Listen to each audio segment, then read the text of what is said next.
What's up guys, Hanish here, and today we have some news in the form of This Week at Bungie for the 2nd of February, and this one is where we get a bit of an insight into what the Sandbox team are working on for Destiny 2. So we'll get straight into it. Josh Hamrick comes in and says, before we get started, I want to lend some context. The Sandbox team is currently working on lots of updates for Destiny 2. Over the next several months, as those various delivery dates approach, there will be many visits from me or one of my teammates. Know that we'll be chatting with you again and again to share more details as soon as we acquire them. This meal will span many courses. Here is the first. And he says our goals for this round are to provide individual players with more hero moments by increasing overall speed and mobility, increasing the amount of supers you charge to demolish your enemies, and increasing the frequency and impact of our most montage-worthy power weapons, especially in Crucible. So these are the first round of serious changes that they're looking at for Crucible. But of course, this is stuff that we are going to get later on in March. So this is potentially subject to change. It isn't an official list of actual changes, but it's the stuff they are currently looking at and changing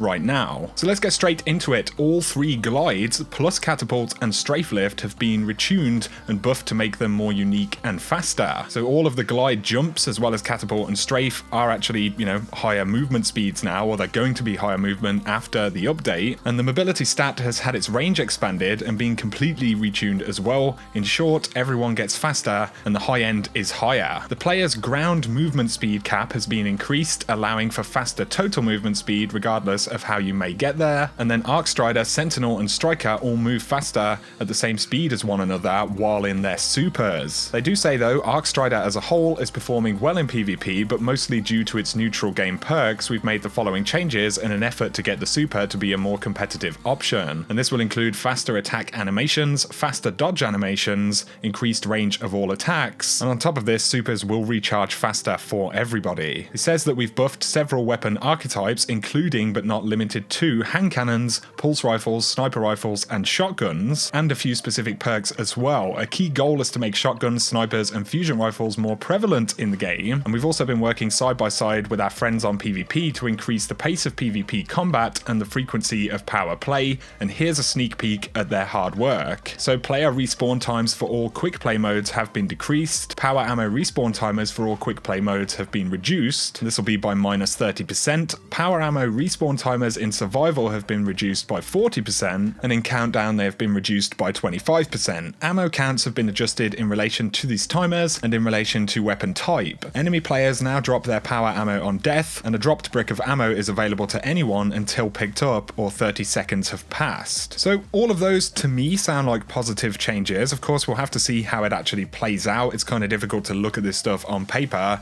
and really get an idea for how it's going to feel in the game. It's also worth bearing in mind that they are working on other stuff. They're looking at bringing back things like 6v6 modes, and the Crucible in general is going to have more incentives when ranks play comes along. But I do think what they've listed there, they are definitely positive sounding things. There's been a lot of conversation about time to kill and stuff like that, and from what we're reading, it doesn't necessarily sound like that's going to be, a huge focus at this point. But of course, like I said, these aren't official patch notes. This is just kind of stuff in the pipeline. But he does say, finally, the shoulder charge changes that went on a couple of months ago have been fully reverted. Shoulder charge's movement utility was perceived as more valuable than its damage utility, which made it feel bad to actually hit someone with shoulder charge, and the movement was effectively a free dodge. So as a Titan main, I really do like the mobility that shoulder charge typically would grant you, and I'm really glad that they're actually going back on that change. It's not going to change damage or anything like that. It just means that when you're actually using it to move, you will get the full distance of a standard shoulder charge, and you don't actually have to lock on to an enemy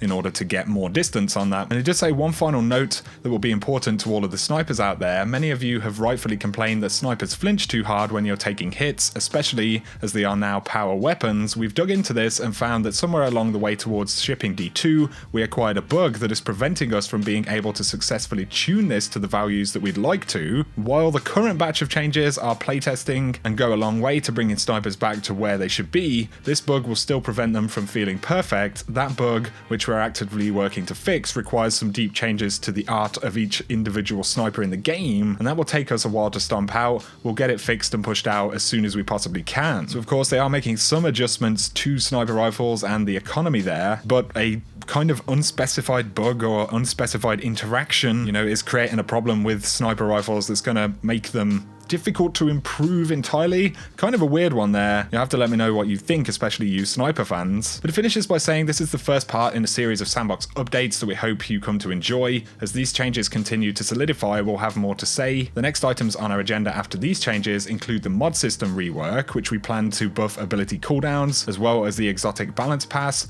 We're also continuing to evaluate Destiny 2's weapon slot system and how all different types of weapons in Destiny fit into the game, how they are being played, and what we can do to improve that experience. Expect to hear more from us about that in a future update. So that weapon system, the one that we currently have in D2, is something that they say is actually on the table in some respect. Of course, that doesn't necessarily mean we have any idea what any changes could be, but I'd be curious to hear your thoughts on this stuff as well. You know, do you like the current weapon system, or would you prefer to see a weapon system more like what we had in D1? Either way, that is the bulk of the stuff they're actually working on. I think there are a bunch of positive changes there. There are, you know, some things that are kind of eluding that list potentially, especially, you know, people have different opinions about this stuff. So you'll have to let me know what you guys think. But like I said, it is worth bearing in mind there are a lot of PvP changes that are supposed to be coming as well as this Sandbox update. So on the whole, I'm really hoping for a much more positive experience in the Crucible. They do finish by saying next week we'll talk to the raid team about some of the next challenges they'll deliver to make you feel more prestigious in the Eater of Worlds raid lair,